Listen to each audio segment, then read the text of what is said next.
How's life on an island? Is it different? It's definitely different. It's a different way of life. It's a different demographic to most places, and it's also Sylt has a very unique demographic with all the tourists and holiday homes. Because in camping you've got generational vacationers. So there's people who have been coming to the zoo on vacation for generations, and so the holiday home is like a hereditary home, family home, and the people they grow up beside as kids on Sylt tend to be people that are on vacation every year as well. So it's like they've grown, every summer they've grown up with these people. So it's almost like a vacational, how can you say, community, like you would have in normal life at home. There's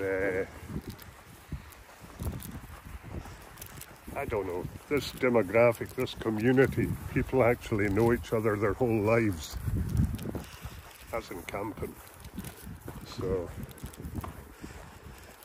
what is your mother tongue?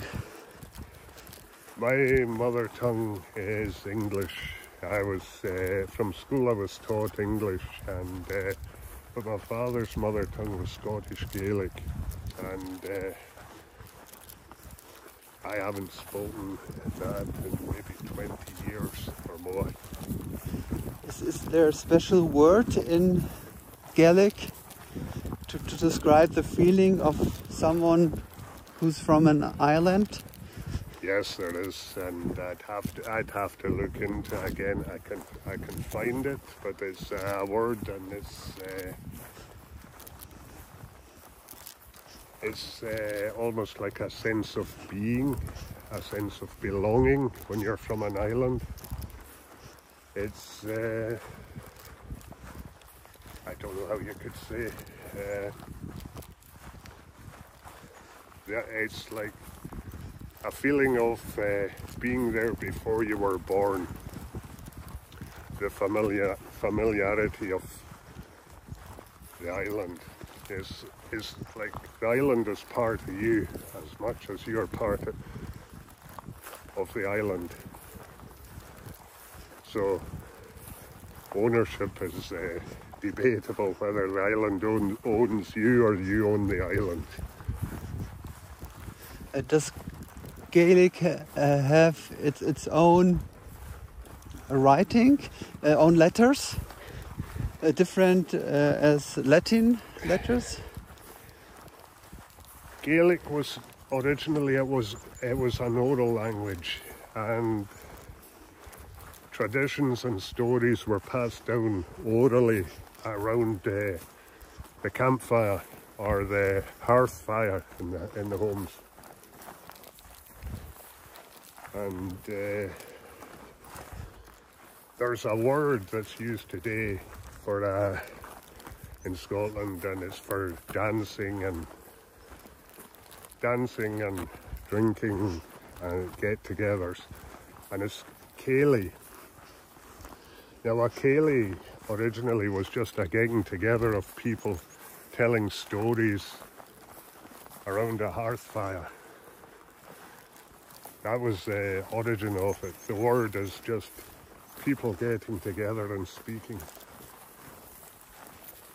telling stories, passing down stories and traditions. So, what do you think about the history of Sylt? I think the history of Sylt is quite interesting. I've only scratched the surface.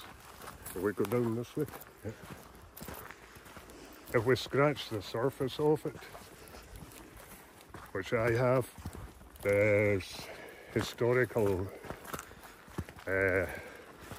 remains here, some historical architecture in burial mounds. And in the Denghu in Finningsted, it's quite nice because you can actually go into it. And I've seen the same on the island of Torsing in Denmark. And also the history, like with the Frisians on Sylt, and it being very Scandinavian and Viking orientated, and even in the Viking age I believe that there were the Frisians were notorious pirates even among the Vikings when they were sailing past the Frisian islands. I believe that they tried to stay out to sea because of the fear of the Frisian pirates. So I think the history and demographic on Sylt and the culture and even the language, the Frisian, North Frisian that they speak, puts them apart from the rest of northern Germany. How do you like the landscape, the nature, the view, the botanic? How would you describe what you're seeing right now, this beauty? How would you describe it? It's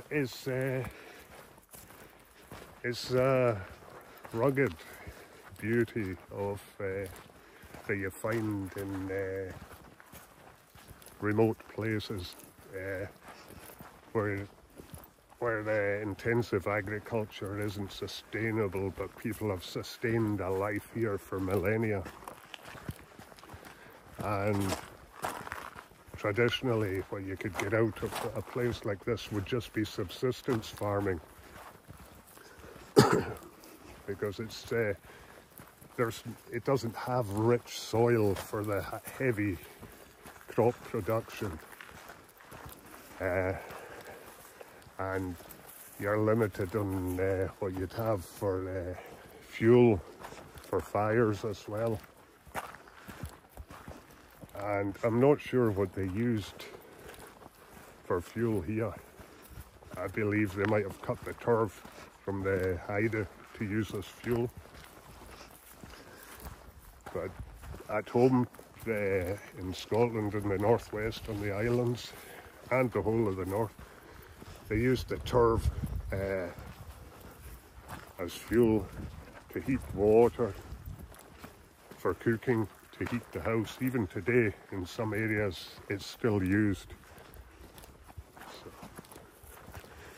but the ruggedness also comes with winters as well on islands, and it's hard to. It can be tough to spend winters on islands, and I think that shapes the people as well. The landscape and the weather shapes the people. Yeah, and not everything is available on an island, especially on winter when it's hard for ships to getting to the island. I don't know so much about Sylt, but I believe there are times when you can't get to and from the island because of the weather, and you're semi-isolated. And when I grew up in the northwest of Scotland, because we were a lot further out, you could be days, sometimes 3-4 days with no ships sailing, and supermarkets would be empty, but it wasn't the famine and disaster that people get into their minds. There are storms occasionally storms, Yeah, heavy seas. yeah. And it's growing up in it, you're prepared for that. You have something, a backup. You're never going to starve. You're not going to die. It's not the disaster people make it out to be. You just mentioned Heide. Yeah, the Heide. Heide, yeah, what do you think about Heide? What do you like about it? What so special? Something special, Heide. But what makes it so special? The colours when the flowers bloom,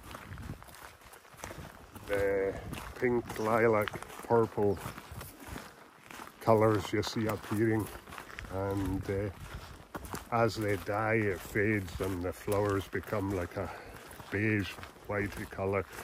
So the colours change as the year goes on, and the colours are still there in the winter. The browns, the greys, the sort of greens, the yellows. So that's quite interesting. And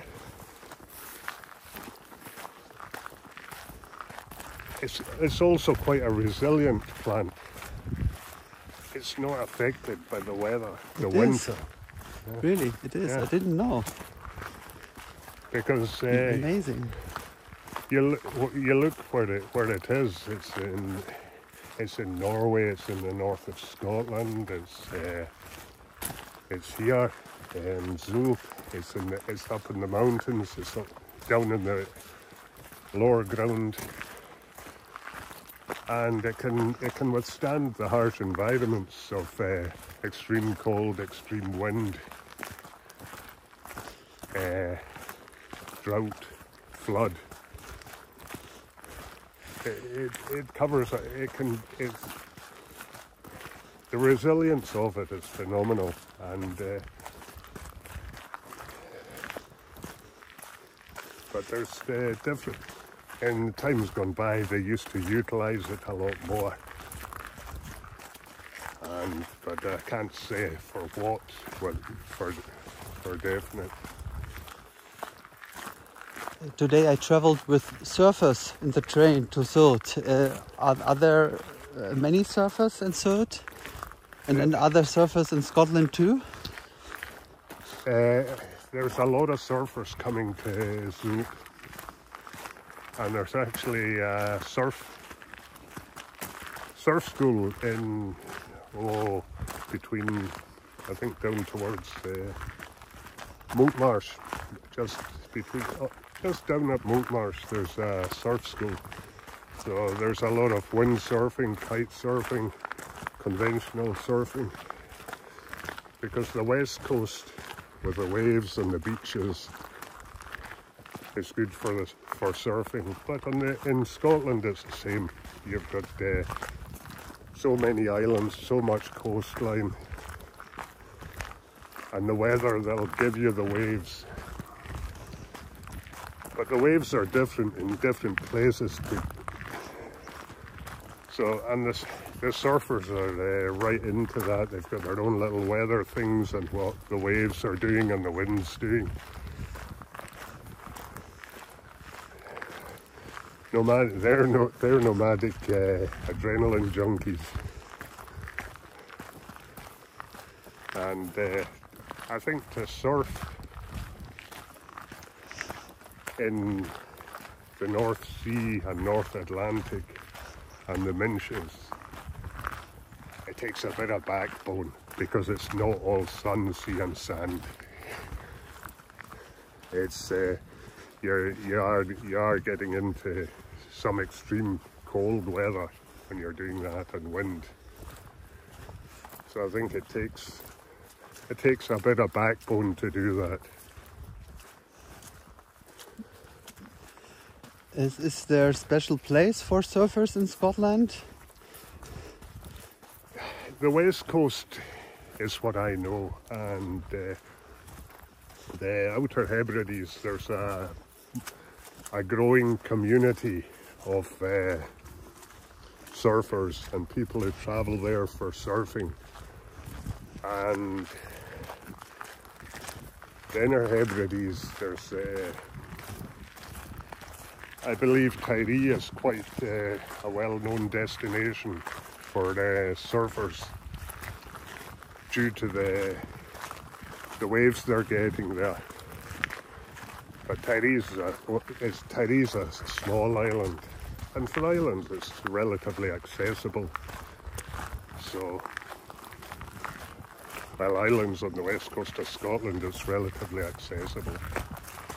So, but again, surfing's no my thing. My nephew knows more about that than I do. Fine.